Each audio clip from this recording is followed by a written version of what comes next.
case study, and then today there'll be 3 sessions, so it's going to be a long day. I know you had the session before already, so there then followed by the case study. Case study means we need to calculate with a 100 megawatt solar or wind farm how much ammonia we can make, and then also I'm also going to show you how you calculate the ammonia conversion and how do you analyze the ammonia. So when I said if you have a microwave reactor or any reactor, how conventionally in a laboratory you measure ammonia by gas chromatograph, FTIR, or any method. Okay, so that's what we need to talk today. And also, if I have time, I'm going to talk a little bit about the cold plasma. What is the cold plasma?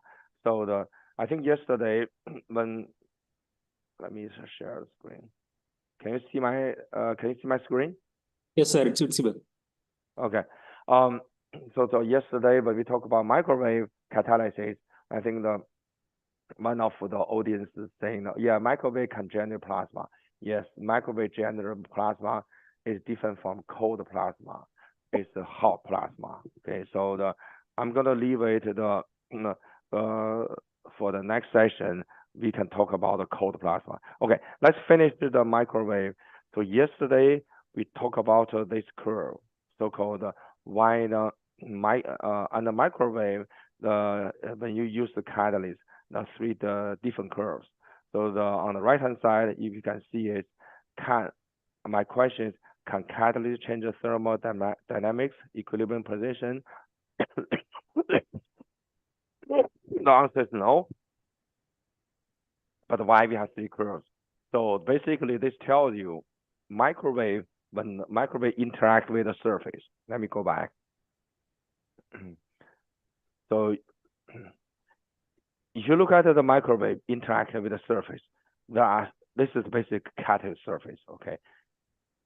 Under micron scale or even nanometer scale, there are so many localized, like this, localized the hotspot or center. So the basic temperature on the surface is not uniform. It's selective heating. So what does it mean? That means if you look at the reactor as a body by itself, it looks like it's one temperature.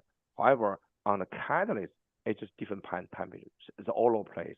There are millions of the places the temperature are different. So that's why it's a non-equilibrium. So on the catalyst surface, if you look at it on the micro scale, it's non-equilibrium. So that's why when you measure the equilibrium, you see the different curve. So yes, that's how the microwave works. So this is very complicated theory behind, and then we publish the paper. So we are still trying to understand what happened on the surface. So you basically need in situ tool. In situ means you need some kind of measurement, measure the real time what's happening on the surface. That tool is available. Is in situ Raman or in situ SPS, so you can see the surface. So anyway, so I'm trying to tell you this observation experimentally, but to interpret the phenomena, you need a lot of the evidence.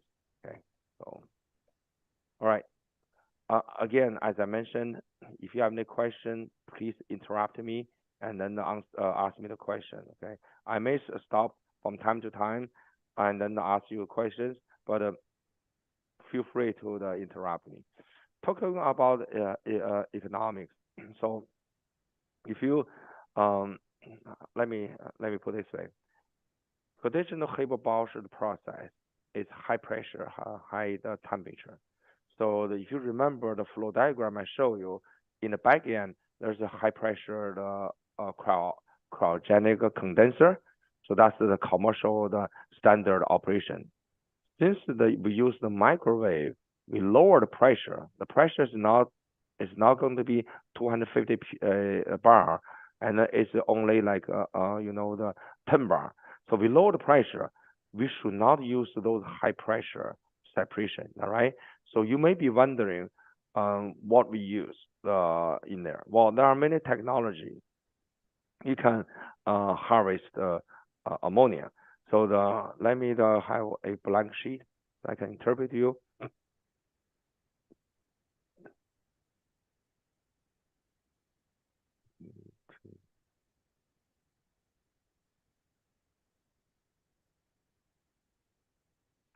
Hold on.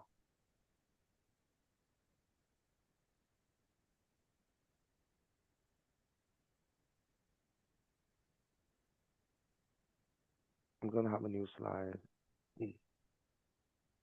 Okay. So this is your reactor, and then this is I would say let me see let's say this is the ammonia reactor. Okay. So basically you have the nitrogen come in.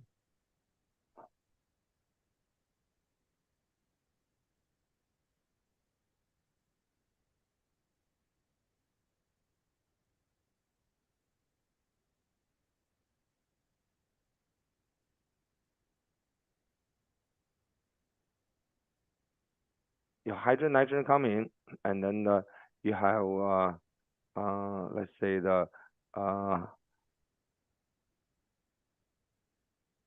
ammonia coming out. Okay.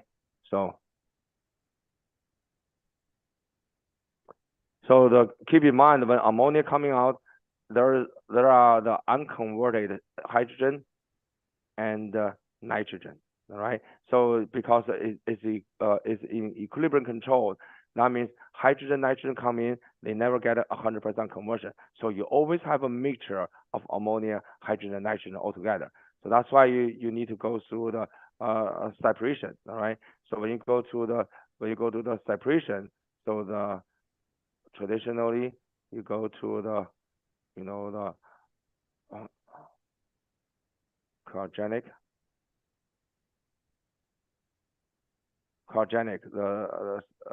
separation. All right. So now with this high pressure, so this is the basis of a Haber-Bosch process. So since we lower the pressure, you don't have to go to the Haber-Bosch separation. So we basically eliminate. We basically use I would say solid solvent. So the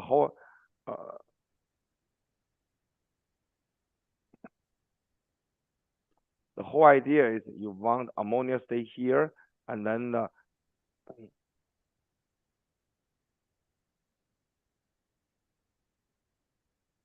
and hydrogen nitrogen recycled, all right,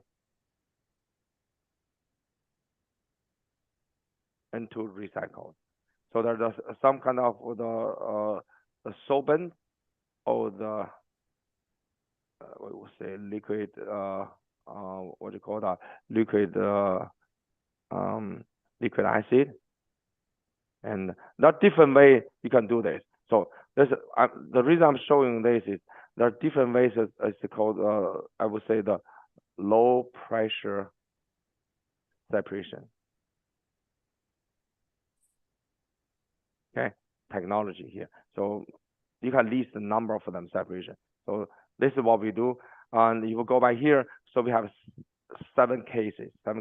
Case 1, case 2, case 3. So in these 7 cases, the what do you call that? The separation are different technology. If you look at the pressure, the separation is from 80 psi to 500 psi. It's a low pressure separation. So we compare with the base case. Base case is Haber-Bosch cases. Base case is high pressure. It's basically the PSIG is in US we use PSIG. So one bar equals to like roughly 15 psi. Okay. So but regardless, this is really the if you look at my cursor, this pressure is Haber-Bosch pressure, and then we have 7 cases using different separation technology, and then but there are low pressure separation. Low pressure separation obviously will save a lot of the capital, all right?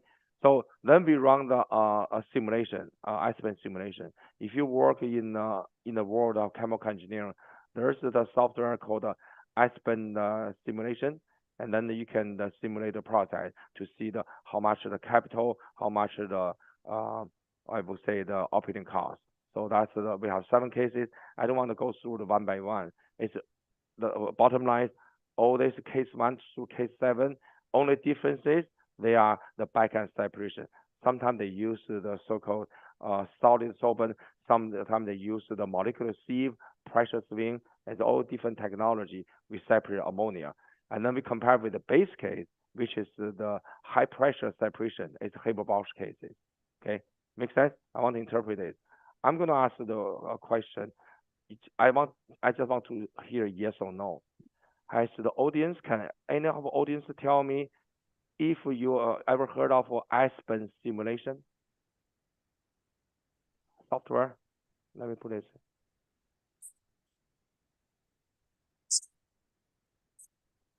Yeah, can you give the microphone to anyone? I want to know. Anybody, just say yes or no. That's why I want to know. Have you ever heard of Aspen simulation? Aspen simulation. Aspen simulation.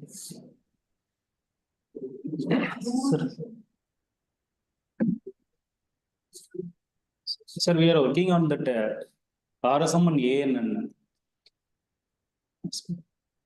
So see my typing here. Has anybody heard about the I'm pretty sure in your university some the department like they use the Aspen simulation software. Have you used the Aspen simulation software? We are working on the console software, sir. Okay, thank you. So you do their student know you do know Aspen simulation. That's good.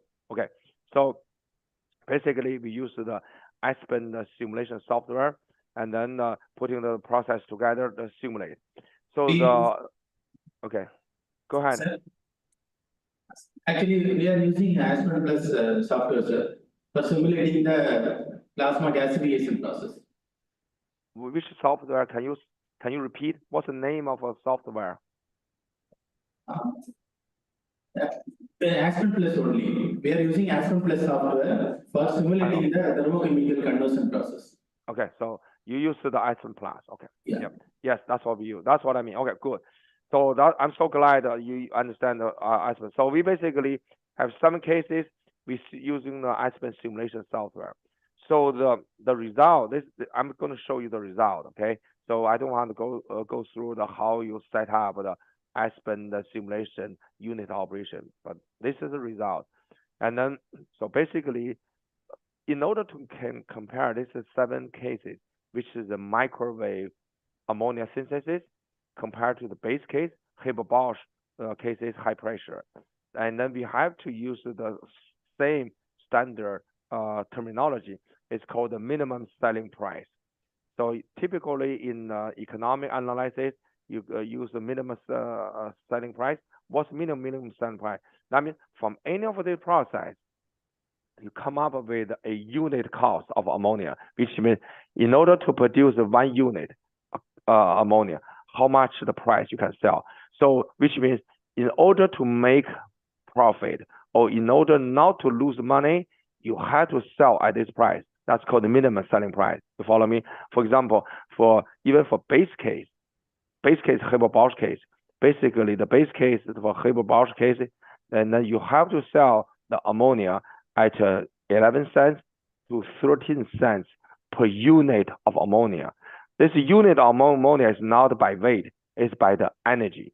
So the per unit ammonia means 1 unit of ammonia carry the energy of for the 1 kilowatt hour. So which means if you take ammonia, measure the energy content is equivalent to 1 kilowatt hour, that's 1 unit.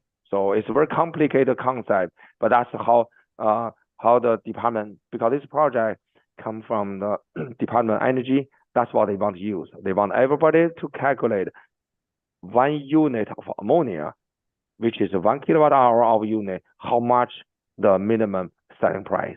Okay, so we do this Aspen simulation. In Aspen simulation, you have to have the so-called plant capacity and raw material cost, utility. Utility means you have to, in order to run the ammonia plant, you have to have a recycle and the compression and also the electricity cost. All right. So those are utility costs, and also you have to depreciate. Depreciate means you put a capital on it. Every year you have to depreciate. So all the capital and depreciation cost, utility, roll them together, you come up, iSpace simulation will tell you what's the minimum selling price. Okay, so that's why I did a quick survey. I want to make sure there are some students understand the iSpace simulation. It's a very powerful simulation tool. And the industry, when I work for industry, we use that software because that software gives you a lot of the cost module, which means how much it cost for the pipe and for the distillation column, and then there are a lot of the I would say the cost model called Icarus in there. Anyway, so typically the base case in the Haber-Bosch case to produce 1 unit ammonia is cost somewhere around 11 to 13 cents. But if you look at the microwave, the catalysis, and then there are some cases you can the minimum selling price is lower. The lower of a minimum selling price, the better. You follow me? So that means you can make a profit if you can sell above that price. To say different way, if my minimum price selling price is 10 cents per unit, if a market want to buy my ammonia at 20 cents, oh yeah, I love to sell. That right? So that's how you gauge the minimum selling price. You basically set your bottom. I'm not going to sell this below this price, but anybody offer me a high price, I'm going to sell. You follow me? So that's called the minimum selling price. So if you look at all 7 cases, some cases are similar to Haber-Bosch, but some are higher, like case 1 is 12 cents, but still within range. So all of the 7 cases, if you look at it, they are within the range of the Haber-Bosch. Keep in mind, Haber-Bosch has been there for 111 years. They built very large. If you have the microwave unit, at a modular scale, which can beat Haber-Bosch price, that's you win the game. You follow me? So a lot of people say, oh, Haber-Bosch is 11 to 13 cents. What if you sell at 5 cents? That's not going to work because there are a lot of the what you call that the improvement that Haber-Bosch has done already for over 100 years. So it's pretty hard for the new technology to outperform too much. As long as we are lower and or the similar to Haber-Bosch, that's what you want because this new technology Haber-Bosch cannot scale down. So that's why in about a few minutes we'll go into the case study. That case study will tell you, with renewable power you can do very small scale, whereas if you scale down Haber-Bosch, it's going to be more expensive. Okay, so to say a different way, if you have Haber-Bosch technology, let's say now we have 7 cases. If you will put in like a case number 8, Haber-Bosch, it's going to be higher because it's not matched with a low pressure separation. Okay, so I'm going to shift the gear. This is basically Haber-Bosch technical economics. We published a paper already. If you are interested, I can show you where we published the paper. It's a lot of work by the professor, the collaborator at the WVU. His name Dr. Dibangsu Bhattacharya. So you can hear the name, the Dr. Bhattacharya, and also originally came from India. So he and I work on technical experimental side. He work on simulation side. So I'm going to switch the gear to the using the methane plus nitrogen. I think one of students mentioned about, hey, some company in India using the ammonia, natural gas instead of hydrogen. So that's what I'm going to talk about. Before I shift the gear, anybody has any questions so far on the microwave? How we use the microwave to improve the Haber-Bosch process. We lower the pressure, we lower the temperature, and then we have done the technical economic analysis based on the process simulation. And the data are coming from our laboratory. Anyone have any questions before I move to the next? Okay, let's move on to the next. So if you remember, most of the Haber-Bosch plant in the United States the hydrogen coming from steam reforming of methane. And then true, in some other part of the world, and then the hydrogen coming from the coal gasification is even more expensive. So give or take, if you hydrogen and coming from the steam reforming, so the capital cost is probably 50%. 50% ammonia side, 50% hydrogen side. But if you hydrogen coming from coal gasification, so in terms of the percentage of cost, by the way, total cost will be high, but your coal gasification and hydrogen cleanup will cost you probably 70%, 70, and 30% of ammonia. So it's a lot of the cost on hydrogen production. So if you use the electrolysis, the cost even more because of you have to scale up electrolysis, and also the cost of what you call that the whole system. So that's why the electrolysis has not been utilized for ammonia synthesis, because electrolysis hydrogen cost, the capital cost is so high. So now the innovation will be, okay, what if I don't use hydrogen, I use ammonia? Then you have to know nitrogen will not react with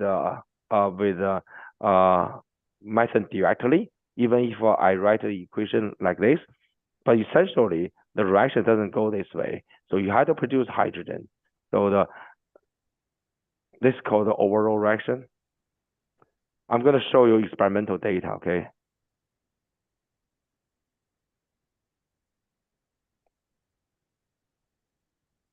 Like this. So but essentially, you have to have methane.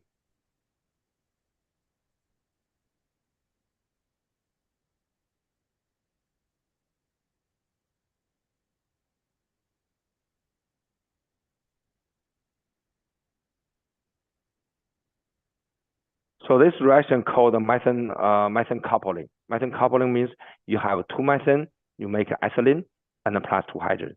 So this is hydrogen you are using. I don't balance in the interest of time. I don't balance the equation. I just want to show you what's happening.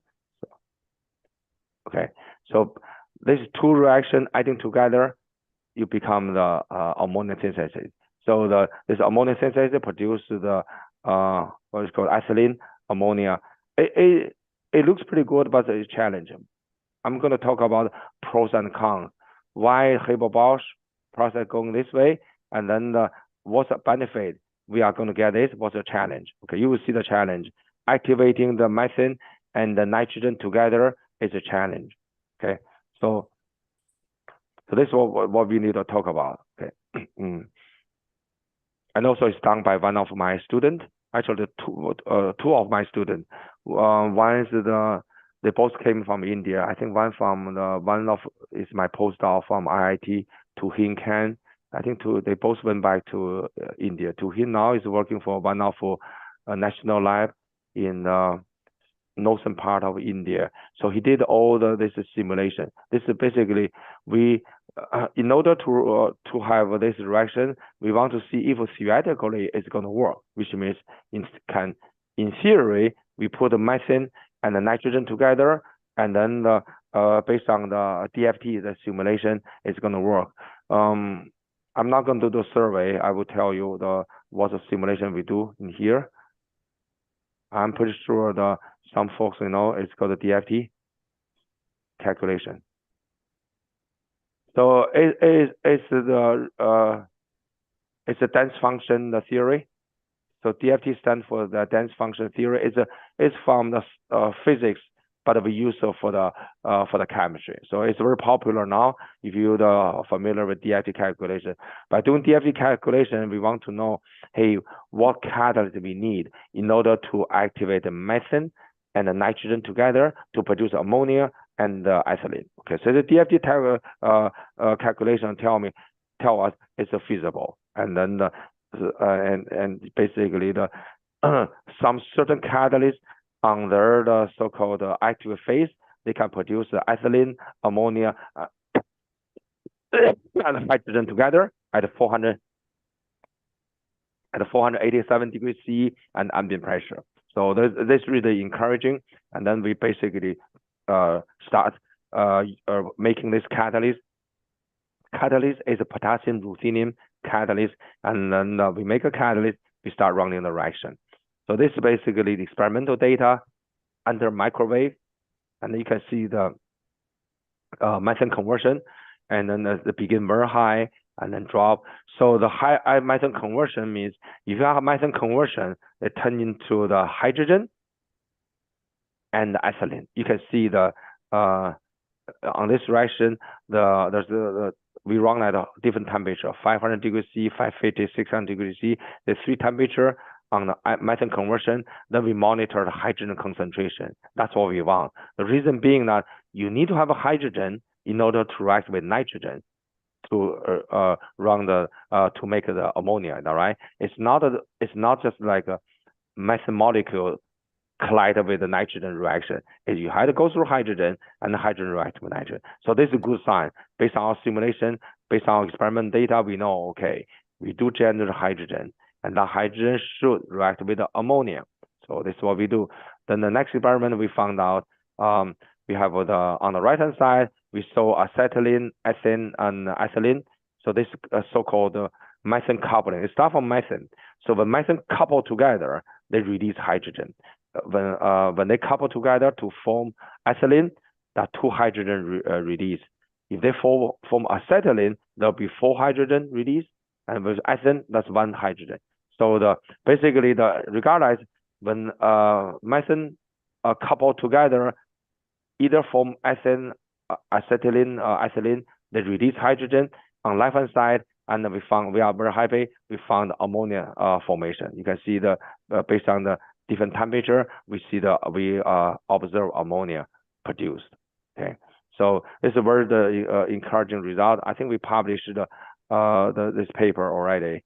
So then we did microwave with a plasma reaction. So if you recall, let me go back. If you recall what we talked about yesterday, so microwave, we can run 2 scenarios. One scenario is microwave catalysis only. So that means the methane and the nitrogen coming in, they interact with the catalyst, and then there's no the plasma. So that's what you saw. We produce the ethylene, and we produce ammonia all together. We also run another scenario, which means still under microwave, but we generate plasma first. That means the nitrogen and the methane form the plasma. Then plasma flow onto the catalyst, and then start reacting. Okay, so I'm talking about this scenario already. I'm going to talk about this scenario. Let's say this is called a microwave only. This is called a microwave plasma. Okay, so let's go back. So this is all the DFT simulation. We run first microwave only. We saw methane conversion, we saw hydrogen, and this microwave only. And then under microwave only, we saw the ammonia. So we achieve our goal. Now I'm running the microwave plasma, okay, to see what's happening. So this is the data really show the microwave plasma.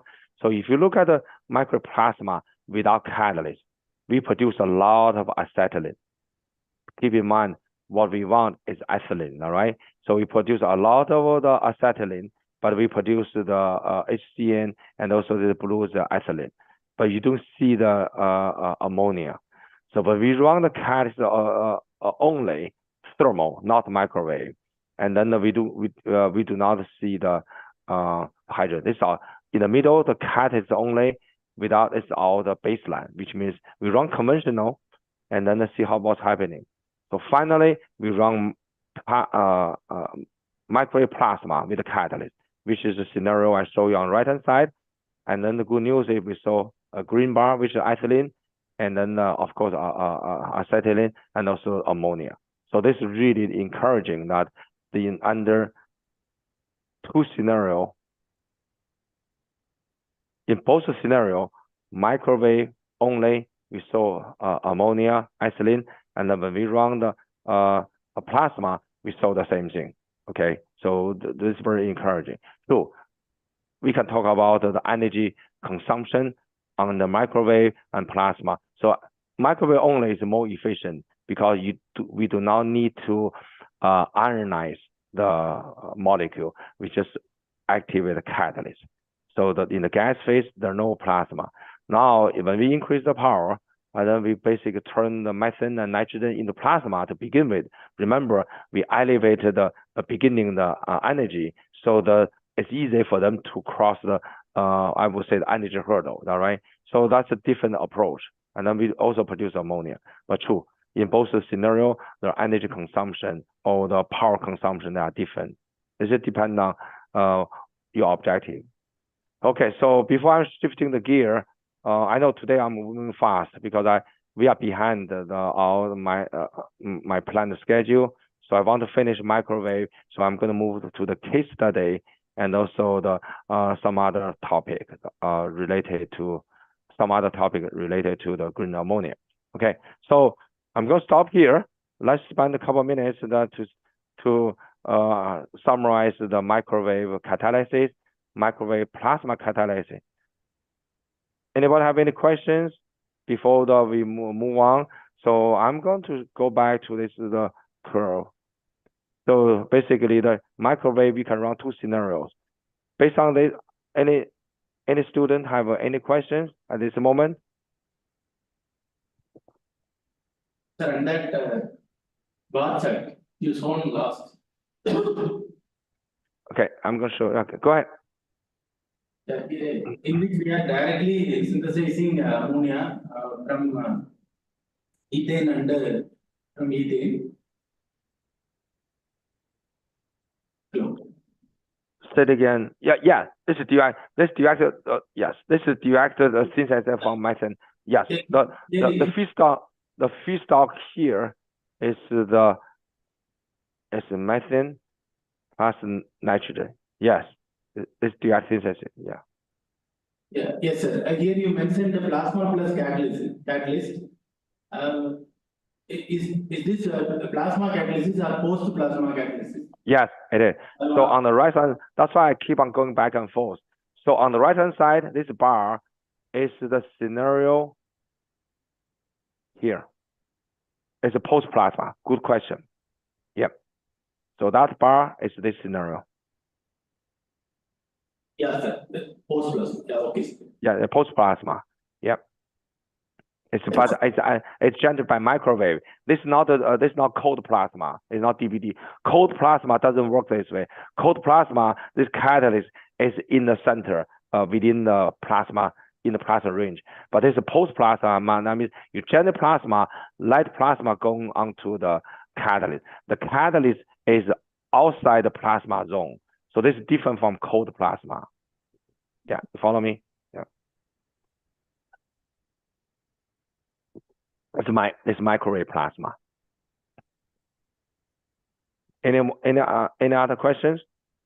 Very good question. So I'm glad that you understand the post plasma. Yep.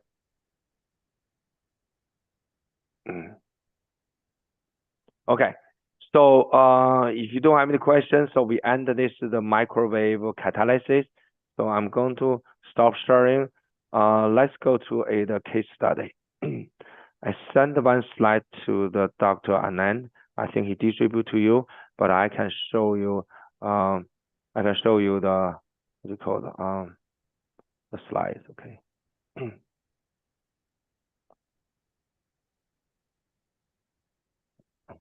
I'm going to find my slide. So that give you a condition. If you haven't read that slide, I will give you probably a couple minutes to read. But first, let me find the slides. Okay. Okay.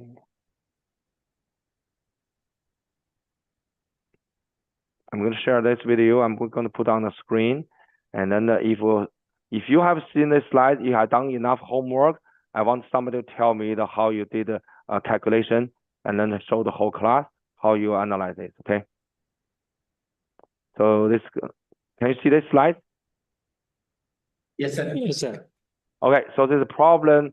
So basically, in US, we call this the I mean, I think you called case study. We say the problem case learn problem-based learning activity. Okay, so it's basically I give you a problem. I hope you learn something. So that's called a problem-based learning activity.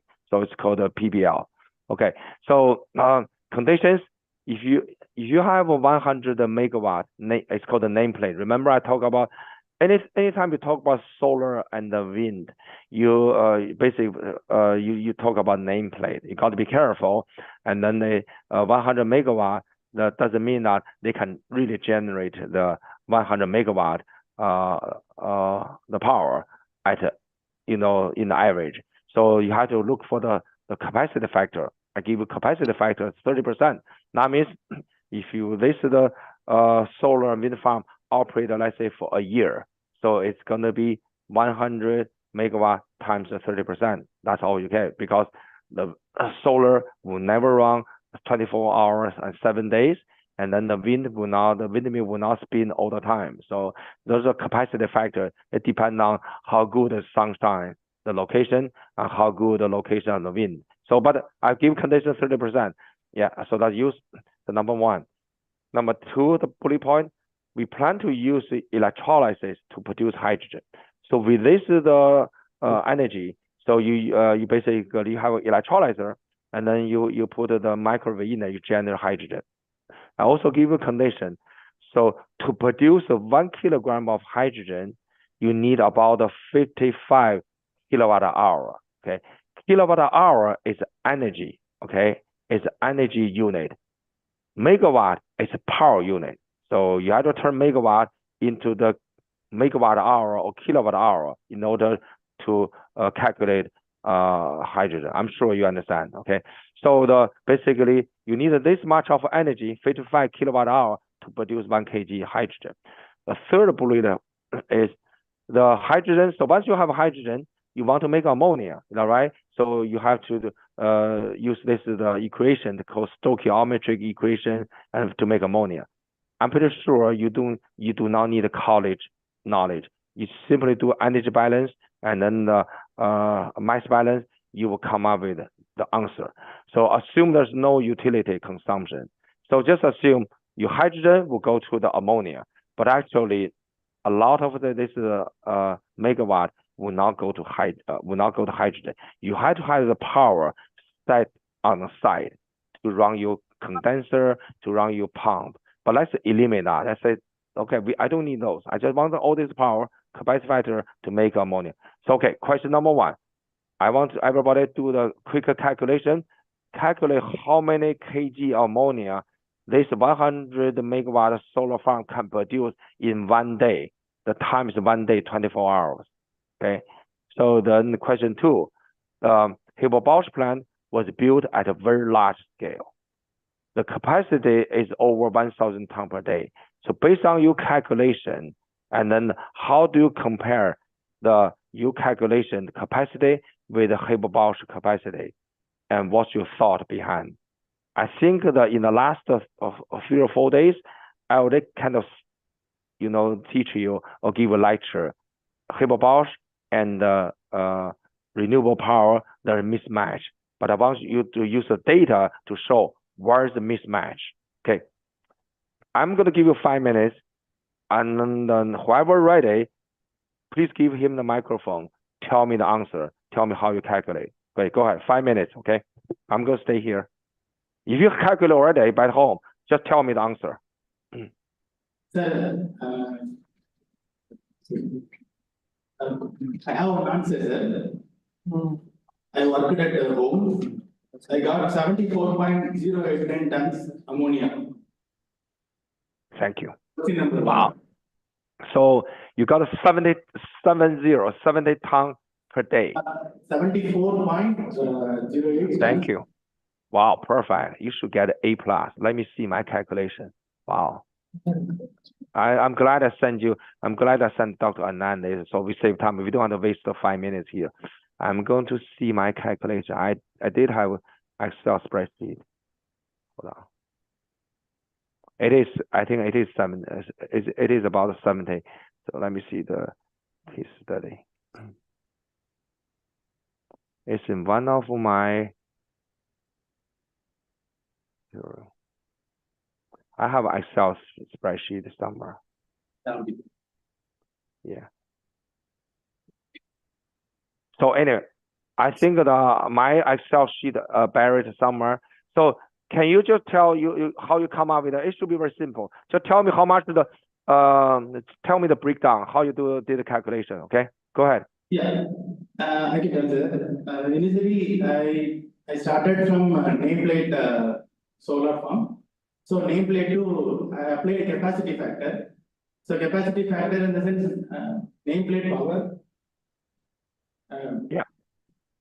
Actual generation by nameplate power. So it will give capacity factor. So actual power output is calculated from Yeah. nameplate multiplied nameplate power with capacity factor. So I obtained 720 megawatt hour. Yep. It Keep is on going. calculated for 24 hours. So I taken 24 hours out of that I got 720 megawatt hour. 720 megawatt hour we can generate per day from that plant, from that solar plant. So afterwards that 720 megawatt hour electricity is used to produce hydrogen. Yep. Because we are not considering any other power which was used to generate ammonia. In that condition, you are not mentioned any power requirement for producing ammonia from nitrogen and hydrogen. Only mentioned only hydrogen generation alone needs power. Like that it mentioned in condition. So all the power utilization is for producing hydrogen. Once hydrogen is produced, then directly we can take that hydrogen for ammonia synthesis. So we are not using any resonance power. Good. Very good. Okay.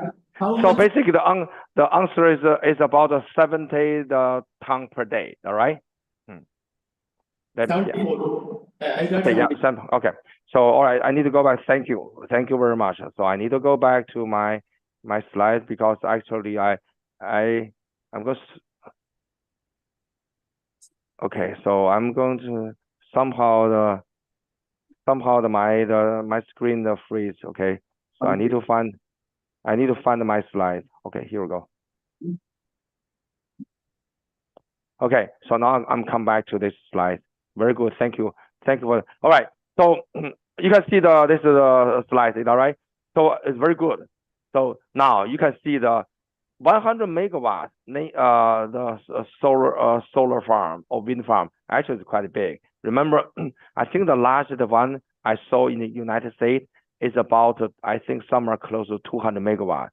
So in Australia, somewhere you can see probably 1 gigawatt. So that's huge because they put up so many. So now you can see how the challenge of the renewable power. All right. So basically, you only barely produce the 70 ton per day ammonia, whereas the Haber-Bosch plant, the smaller the Haber-Bosch plant is 1,000 tons. So if you borrow the technology, 100 years old technology, try to scale down, it costs you more money. All right. Now, by the way, I think that this student mentioned that the 70 ton we are not assume the utility, the consumption. If you factor in utility consumption, that means you do not have the 100 megawatt to begin with, because I would say a fraction of this the 100 megawatt you have to keep on the side to run your pump, to run your recycle, to run your all the utility. Probably you barely end up with 50 megawatt in there. So what does it mean? That means you probably will not produce the 70 ton per day. You probably produce 40 ton per day. So it's very small. Okay. So this basically force you have to think about out of envelope the technology. What's out of envelope technology? That's what we are talking about in the courses: microwave, electrochemical, which you can basically the miniature, and then the so-called modular instead of building bigger. And then all this technology, actually, they have if you make a microwave or electrochemical larger compared to the Haber-Bosch, it's challenging because you have to scale up the microwave equipment, you have to scale up electrolyzer, you have to scale up the plasma, the reactor. But to think of differently, all this new technology, they are more suitable for smaller scale. That's called a modular scale. The key is you have to have some kind of innovation or the change. What's the innovation? Low temperature, low pressure, so you can become more efficient. We talk about so much of green ammonia, but for the manufacturer or end user to adopt it, it's still economic, all right? If you say so many things good, oh, this is green ammonia, but if your ammonia is from microwave or electrolysis and costs more than the Haber-Bosch, they are not going to buy, all right? Remember the table I show you. So Haber-Bosch is from 11 to 13 cents per unit for the ammonia produced. But for the microwave, we are probably in a similar range or lower. That's what you're looking for, okay? So true. If you try to educate the public about green, oh, I'm doing the green, but by the way, I'm selling higher price than Haber-Bosch, nobody buy, because ammonia produced from Haber-Bosch and the ammonia you produce from the renewable power, they're the same in chemistry, all right? This is different from the bio. The bio is different. So I'm talking about biodiesel or the biofuel. They are different in terms of the chemistry or chemical formulation. But for ammonia, it's the same thing, okay? So you have to watch the economic. So I'm glad you have done the homework calculation, but keep in mind, this is really rough calculation. But in reality, when you run the aspect simulation, remember economic, you have to pay the utility. They basically, when you set up the process simulation, every unit you have to put in the utility. So this 100 megawatts probably will not last long. You barely have a little bit to run the electrolyzer to make a hydrogen. Majority of this probably will go to the utility, recycle, and then condenser. Okay. Anybody has any more questions? I know we have a couple minutes to end this session. So before we end, I want to basically ask you a question. Let's talk about where's my, I lost that flow diagram. Anybody has any question here? I think it's clear, all right? This is a very simple exercise, makes sense, all right? So that is basically from different angle or semi-quantitatively, you don't want to scale down Haber-Bosch technology to fit into the microwave, to fit into the electrolysis in order to utilize the renewable power. So you have to have some innovations. Okay, so I'm stop sharing here. I want to go back to my original diagram, so that will save me time. Sir, go ahead. Question. Go. In that question you mentioned about scale down. Previously we have discussed about scale up rule. 0.6 rule we discussed. Yeah. Similarly, scale down, how we can do this? We don't have knowledge about that because we usually do in our lab scale up only. Scale down approach, how we can do that, sir? We want to learn something. Yeah, I think the 0.6 rule is really very rough engineering in the engineering world. So remember I showed you the calculation, all right? So basically you have a capacity and then you divide, if you scale up, if you double the capacity, doesn't cost you double what you call that, the capital. If you scale down, by 50 times, it doesn't, you do not save capital 50. So those 0.6 power rule is a very rough engineer calculation. We call that the rule of thumb. But if you really do real world engineering, so I used to work in it's a company called Blackwitch, and actually Blackwitch has a branch in India. So I used to deal with a lot of the colleagues in India. I think the city is called Pune, Pune. Is that the city in India? So Black & Veatch has an engineering firm in there. So we used to do engineering, but the real world engineering, you should do this. You run the process simulation, and you set up the process, run process simulation, then you size each unit. Each unit means how big of your condenser, how big your Haber-Bosch reactor, how big your pump. So that simulation will tell you how much you need. Once you size those, they will tell you how much utility costs. So once everything done, there will be there's a software package in Aspen. I think it's called Accurus. Accurus means they basically apply the price. So you have to be careful because after the pandemic, the price has gone up. Whatever the Aspen, the price telling you, if you go to market to buy, it's going to cost more than that.